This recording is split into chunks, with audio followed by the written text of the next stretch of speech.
Hi everyone, welcome to Levi's cuisine cooking and baking classes. આજ હું તમારી સાથે ગુજરાતી સ્પેશિયલ છુંદાની રેસીપી શેર કરીશ. બધાને ખબર છે ઉનાળો આવી ગયો છે અને એટલી ફાઇન કેરી માર્કેટમાં આવી ગઈ છે, તો કાચી કેરીનો છુંદો આપણે બનાવીશું. તો 3 કિલો અહીંયા મેં રાજાપુરી જો કાચી કેરી આવે છે ને, બહુ ફાઇન મળે છે બજારમાં, તો એ મેં 3 કિલો કેરી લીધી છે. અહીંયા તમારે એ ધ્યાન રાખવાનું છે કે બિલકુલ પાકી કેરી લેવાની નથી, એકદમ કાચી કેરી લેવાની છે અને રાજાપુરી કેરીનો જ ઉપયોગ કરો, કારણ કે એનાથી બહુ ટેસ્ટી અને બહુ સરસ 1-2 વર્ષ સુધી છુંદો સારો રહે એ આ કેરી છે. તો અહીંયા મેં 2-3 વખત પાણીથી ધોઈ નાખી છે કેરીને અને છિલકા ઉતારું છું. તમે જુઓ છો, કેરીની છાલ સારી રીતે કાઢી નાખવાની છે. ફરી એને વોશ કરીને એક છીણિયું છે, આનું સ્પેશિયલ છીણિયું મોટા છીણવાળું આવે છે. તો કાચી કેરીને આપણે છીણી લઈશું. 3 કિલો વચ્ચેના ગોટલાને ફેંકી દેવાના છે. તો અહીંયા તમે જોઈ શકો છો એટલી મોટી છીણ સરસ છીણી દીધી છે. હવે આપણે એમાં નાખીશું એક મોટી કથરોટ મેં લીધી છે, એમાં સુગર નાખીશું 3 કિલો. 3 કિલો જ્યારે કેરી હોય તો તમારે 3 કિલો અથવા 2.5 કિલો સુગર નાખવાની. જો તમે વધારે ગળ્યું ખાતા હોય તો થોડી વધારે 3 કિલોથી વધુ પણ સુગર નાખી શકો.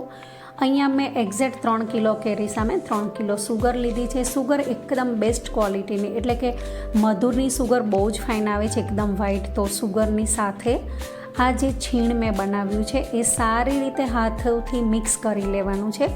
વિડીયોમાં તમે જોઈ શકો છો એ જ રીતે પ્રોસેસ કરવાની છે. તો સુગર પીગળી જાય 1-2 મિનિટ સુધી તમે આ રીતે મસળશો ને એટલે સરસ રીતે મિક્સ થઈ જશે. અહીંયા મેં હળદર અને મીઠું બંને હવે આપણે એડ કરીશું અને ફરીથી મિક્સ કરી દઈશું. તો 1-2 મિનિટમાં આ મિક્સ હું કરીશ હાથથી, તો એ સરસ રીતે એકદમ એકરસ થઈ જશે અને એને 10થી 15 મિનિટ માટે ઢાંકીને રાખી દેવાનું છે.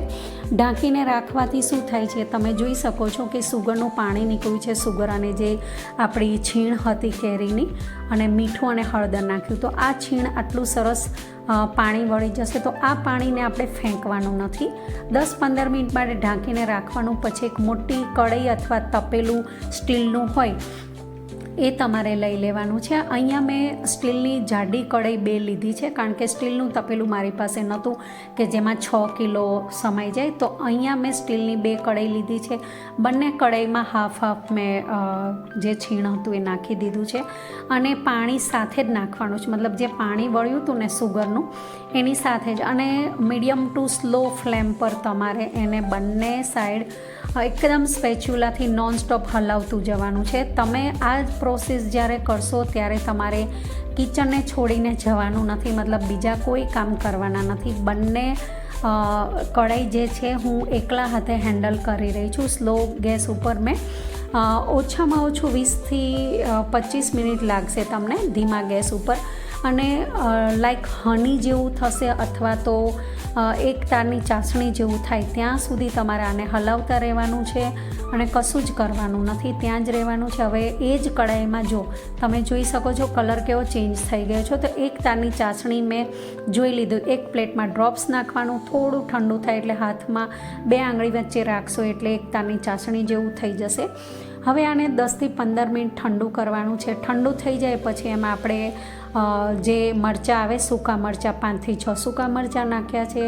અહીંયા મેં નાખ્યા છે તેજ પત્તા, 3થી 4 નંગ તેજ પત્તા નાખ્યા છે. પછી અહીંયા મેં ઇલાયચીના 4થી 5 ટુકડા, ઇલાયચીને થોડી કૂટીને પણ નાખી છે ખાંડણીમાં. અહીંયા તમારે કાશ્મીરી લાલ મરચું મેં નાખ્યું છે 4થી 5 ચમચ, અને એની સાથે તજ, લવિંગ આ બધું જ નાખવાનું છે. અને આ છુંદો 1થી 2 વર્ષ સુધી એવો ને એવો જ કલર રહેશે અને ટેસ્ટ પણ સેમ જ રહેશે.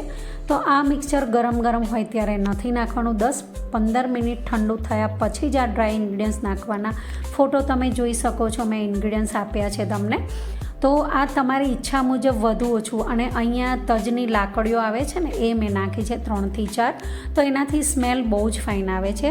અહીંયા જુઓ મેં ખાંડણીમાં 4-5 ઇલાયચીને ખાંડીને પછી નાખી હતી અને 4-5 મેં આખી ઇલાયચીના નાખી હતી. તો તમારી ચોઈસ છે. તમારે જો વધારે તીખો જોઈતો હોય તો તીખાશ માટે તમે 1-2 ચમચી તીખું મરચું પણ નાખી શકો. હવે આ એકદમ ઠંડુ થઈ જાય, પંખા નીચે રાખવાનું, અડધી કલાકમાં ઠંડુ થઈ જશે. પછી કાચની બરણીમાં તમારે સ્ટોર કરવાનું છે. હવે કાચની બરણી માર્કેટમાંથી લાવો એટલે એને વોશ કરીને તડકામાં સૂકવી દેવાની. એકદમ કાચની બરણી ક્લીન થઈ જાય પછી એને ભરી દેવાનું છે. આ રેસીપી પસંદ આવી તો લાઈક શેર કરો.